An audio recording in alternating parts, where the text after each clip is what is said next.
प्रेरक का अंदाज अब कुछ ज्यादा ही रूड होता जा रहा था। उसी समय नक्श सोफे से उठा और धीमे अंदाज में हिरेन मोदी की तरफ बढ़ा। मैंने तो सुना था कि आप बहुत रीजनेबल इंसान हैं, लेकिन यहाँ तो कहानी ही गलत है। आप तो हार्टलेस हैं। इसका जो मन कर रहा है वो ये बोल रहा है। क्या आप इसी तरह खामोश रहते हुए ये सब देखते रहेंगे? प्रेरक को लगा कि अब सिचुएशन पूरी तरह से उसके कंट्रोल में है। अपनी अकड़ दिखाने के चक्कर में उसने नक्श का हाथ पकड़ लिया, लेकिन अगले ही पल कुछ ऐसा हुआ कि प्रेरक को दिन में ही तारे नजर आने लगे। नक्श ने अपने लंबे पैरों का इस्तेमाल करते हुए प्रेरक के पेट में एक जोरदार लात मार दी थी।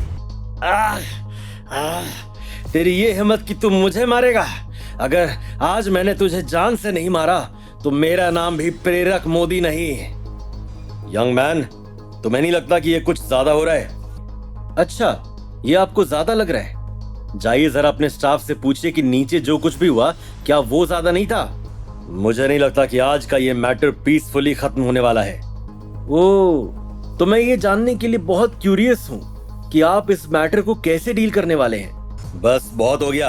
तुम्हें अभी के अभी प्रेरक से माफी मांगनी होगी, और जिस तरह से तुम दोनों ने उसका नीचे और मेरे सामने अपमान किया है, तुम्हें उसका कॉम्पनसेशन देना होगा, पूरे 50 लाख।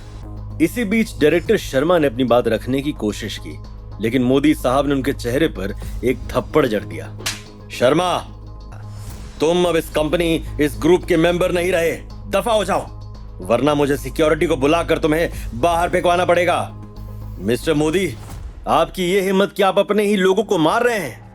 ओह, तुम हिम्मत की बात कर रहे हो? कोई भी ऐरा गैरा आएगा और मेरे सामने अकड़ दिखाएगा और मैं चुप बैठूंगा?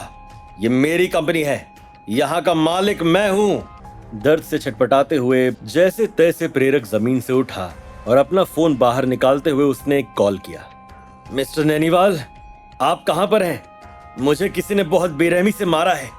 आप जल्दी से जल्दी कुछ आदमी को लेकर मोदी ग्रुप पहुंचिए। मैं 14 फ्लोर पर मेरे कैबिन में हूँ। उधर अनिका अभी भी प्राची के साथ नीचे हॉल में नक्श का इंतजार कर रही थी। नक्श को ऊपर गए हुए काफी समय हो गया था। ये सोचकर उसका दिल घबराता जा रहा था, लेकिन दूसरी तरफ मिस्टर नैनीवाल को कॉल करने के बाद प्रेरक में और भी ज्यादा जोश आ गया था।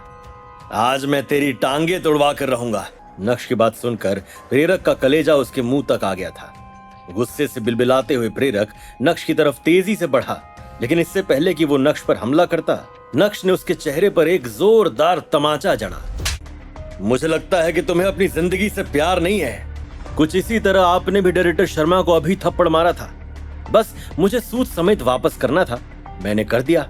लड़के, या तो तू तेरी गलती की हम दोनों से माफी मांग ले और कॉम्पनसेशन भर के यहाँ से चला जा, या फिर तुझे अब मरना ही होगा।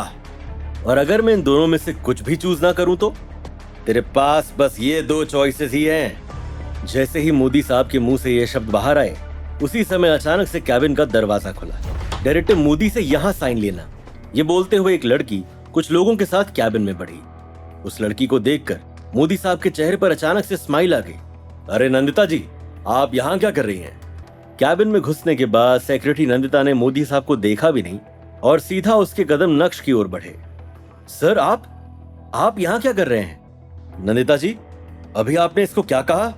डायरेक्टर मोदी ये भानुशाली ग्रुप के नए सीईओ हैं, शो सम रिस्पेक्ट।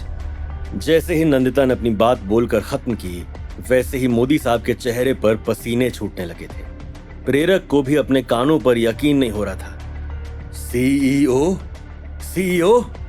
क्या बात है! मोदी साहब के मुंह से ये सुनकर मुझे काफी अच्छा लगा।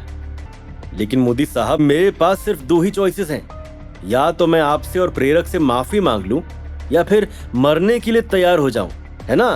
अरे नहीं, 50 लाख का कॉम्पनसेशन भी तो भरना है। सीईओ सर, मैं आपको पहले पहचान नहीं पाया, मैं आपसे माफी मांगता हूं। अच्छा, अगर ऐसी बात है तो अगर मेरी जगह भी कोई और होता तो आप उसे तो मरवा ही देते, है ना? मोदी साहब को समझ नहीं आ रहा था कि वो इस सवाल का क्या जवाब दें।